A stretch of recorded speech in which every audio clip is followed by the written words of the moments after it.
Sperma sifatini oshiruvchi vitaminlar.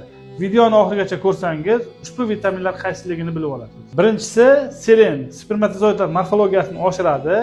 Yong'oq, kunjut, baliqda ko'p bo'ladi. Ikkinchisi sink, spermatozoidlar faolligini rag'batlantiradi, testosteron ishlab chiqarishni kuchaytiradi. Yogurt, tuxum va baliq mahsulotlarida ko'p bo'ladi. Uchinchisi vitamin C, spermatozoidlar DNKsini himoya qiladi, ertalabki ereksiyaga rag'bat beradi. Sitrus mevalar va yashil ko'katlarda ko'p bo'ladi.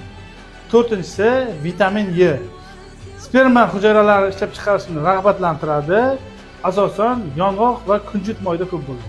Beshinchisi L-arginin, organizmda azot oksidi ishlab chiqarishni kuchaytiradi, qon aylanishini yaxshilaydi, ereksiyaga rag'bat beradi.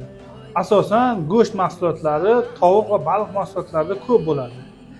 Oltinchisi bu koenzim Q, sperma mitoxondriyalarga energiya beradi, harakatchanligini oshiradi, morfologiyani ko'taradi. Asosan baliq mahsulotlarida va yong'oqda ko'p bo'ladi. Ushbu mahsulotlarni doimo iste'mol qilish testosteron va sperma sifatini oshiradi. Ushbu videoni testosteronni va sperma sifati past tanishingizga jo'natib qo'ying. Video foydali bo'lgan bo'lsa, profilimga obuna bo'ling.